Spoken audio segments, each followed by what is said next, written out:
Jadi aku mau bikin video tentang stunting karena aku tuh bener-bener sepenasaran itu kenapa banyak banget calon mahasiswa S2 yang ngangkat stunting ini menjadi topik tesis mereka.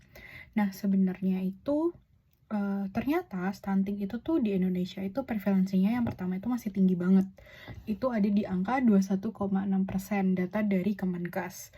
Nah, pemerintah itu berencana di tahun 2024 itu nurunin jadi 14%. Which is itu kan tergolong masih tinggi ya. Nah, apalagi di wilayah yang khususnya tinggi status stunting kayak di NTT, NTB, Sulawesi Barat, Sulawesi Tengah, Kalimantan Selatan, Kalimantan Barat, sama Provinsi Aceh. Karena permasalahan stuntingnya itu tinggi. Jadi ini aku ngomong berdasarkan data ya. Nah, ternyata permasalahan tentang stunting ini tuh nggak cuman soal fisik aja, tapi juga berdampak buruk ke kualitas hidup individu akibat muncul nanti tuh bisa muncul penyakit kronis, ketertinggalan dalam kecerdasan, dan kalah persaingan sehingga mempengaruhi badan dan otak anak. Wow, ini fakta yang baru aku ketahui gitu loh, kayak oh ternyata stunting itu tuh se apa ya istilah separah itu dan emang harus ditangani gitu loh. Dan setahu aku stunting ini tuh udah dari lama, sekian lama gitu loh, dan di Indonesia tuh masih belum bisa dicegah. Nah, ternyata setelah aku baca lebih lanjut tentang stunting itu tuh salah satu permasalahan kompleks ya di Indonesia, dan itu tuh sifatnya longitudinal gitu loh. Jadi kayak semisalkan kamu bikin proker KKN tentang stunting untuk pencegahan. Nah, itu tuh nggak bisa cuma dilakuin di satu tempat itu, tapi kayak harus dilakuin uh, tuh setiap bulan ya. Pokoknya intervensinya tuh nggak cuma satu kali doang, kayak kamu datang ke tempat KKN, sosialisasi, ibu, pentingnya pencegahan stunting karena stunting itu seperti ini, seperti ini. Ternyata nggak kayak gitu konsepnya, dan itu tuh sifatnya sangat longitudinal. Karena apa? Masalah stunting itu bener-bener ternyata bisa menyebabkan kita ke depannya itu bermasalah. Nah, pentingnya faktor-faktor stunting itu tuh pasti faktor pertama tuh ada sosioekonomi atau kemiskinan. Terus ada kecukupan ASI, ada empati, penelantaran, pengaruh budaya, ketersediaan bahan pangan. Tapi itu tuh kayak menurut aku tuh stunting tuh masalah yang sangat besar gitu loh ternyata setelah kita baca ya. Kayak aku tuh awalnya jujur aku bisa bilang bahwa aku tuh ngira stunting itu tuh bisa dicegah hanya dengan cara kita ngelakuin sosialisasi dengan sosialisasi yang tepat. Nah, ternyata setelah aku research lebih dalam, itu ternyata faktor ekonomi ataupun kemiskinan itu sangat berpengaruh terhadap si stunting ini gitu. Dan mau nggak mau, sama kayak imunisasi sebenarnya. Imunisasi itu kan emang harus diprospek dari kita kecil ya, dari bener-bener bayi. Dan masyarakat yang ada di sosioekonomi yang rendah, itu tuh pasti mereka juga kurang paham gitu loh sosialisasi tentang imunisasi itu gitu. Yang akibatnya nanti berdampak ke longitudinalnya.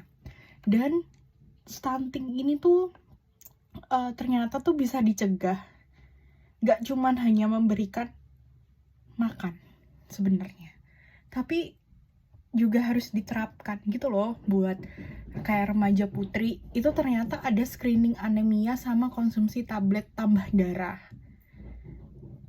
Sebenarnya aku belum baca lebih lanjut sih relevansinya ini remaja putri itu berapa. Mungkin kalau misalkan besok ke depannya nih kayak berdampak gitu loh ketika dia hamil atau gimana pun itu, jadi kayak nutrisi sama zat besinya saat masa kehamilan itu tuh terpenuhi gitu, asam folatnya, yodiumnya. Jadi emang harus udah screening anemia dulu dari awal, dari saat kita remaja putri. Berarti kan sebenarnya kita as a woman itu kan seharusnya udah tahu nih tentang hal itu gitu, hal itu semua gitu. Nah, tapi kan bagaimana cara pemerintah untuk transitkan apa ya istilahnya, memberikan informasi mengenai stunting itu tuh bener-bener masih nggak semaksimal itu. Mungkin orang-orang yang ada di kota-kota besar kayak Jogja, Jakarta, mereka tuh will understand about this gitu loh. Tapi gimana dengan orang-orang yang tertinggalan kayak di desa gitu. Contohnya kemarin aja aku ke Gunung Kidul aja, orang tua itu nggak tahu emang stunting tuh bisa dicegah dari dia saat hamil gitu. Itu cukup menyedihkan sih buat aku. Dan untuk balita ada imunisasinya. Dan yang terakhir gaya hidup sehat. Nah, ini kebetulan di matkul aku health psychology itu juga ngajarin gimana caranya kita bisa prospek tentang gaya hidup bersih dan sehat ke masyarakat itu kayak gimana. Cuman kayak itu tuh susah gitu loh, kayak kita nerapin ke diri kita sendiri aja buat gaya hidup bersih dan sehat, kayak cuci tangan sebelum makan, pastiin bahwa airnya itu bersih, itu tuh kayak susah. Apalagi masalah lingkungan deh, sekarang orang yang hidup di Jakarta contohnya, di kampungnya aku kemarin nonton dua hati biru. Di situ tuh kan dia kan di kampung-kampung Jakarta yang sangat kumuh ya, maaf ya teman-teman semua. Nah itu tuh gimana caranya dia bisa dapat air bersih gitu loh. Itu tuh hal yang ternyata kayak nggak gampang ya nyegah stunting gitu loh. Dan mungkin itu yang jadi salah satu penyebab kenapa tuh stunting tuh di Indonesia tuh selalu prevalensinya tinggi gitu. Karena emang hal-hal sekecil itu ya, mungkin tuh itu kurang diperhatikan oleh pemerintah. Kayak contohnya kebersihan air bersih, terus sanitasi. Masih banyak loh masyarakat kita yang sembarangan buang air besar sembarangan di sungai, itu masih ada gitu. Bahkan waktu aku main kemarin ke NTB itu ada tahu ini kotoran manusia lewat di sungai, itu ada gitu loh. Dan itu tuh kayak gimana cara ngatasinnya gitu loh. Nah balik lagi, sebenarnya tuh menurut aku tuh konsepnya tuh emang kompleks gitu loh permasalahan ini untuk diselesaikan. Makanya stunting ini tuh menjadi salah satu topik yang menarik untuk dibahas gitu. Ya, dan makanya mungkin si Pak Prabowo ini bisa juara karena dia tuh menang tuh karena dia mengangkat isu yang lagi ada di Indonesia, yaitu isu stunting gitu. Nah, tapi kayak aku tuh bingung gitu loh, kenapa? Karena emang susah sih, jujur edukasi ke masyarakat itu ya, tantangannya tuh adalah follow up-nya, itu sih yang susah. Kita ngelakuin sosialisasi, oke, bisa nih sosialisasi, kita presentasi. Nah, apakah presentasi kita tuh nyampe ke mereka dan bisa diterapkan? Itu tuh hal yang menjadi tantangan untuk membuat suatu intervensi ataupun penanganan untuk menyelesaikan permasalahan itu. Nah, di sini adalah stunting gitu. Nah, dan mungkin salah satu kita bakal bahas tentang strateginya Pak Prabowo ya, yang dia mau ngasih makan, memperbaiki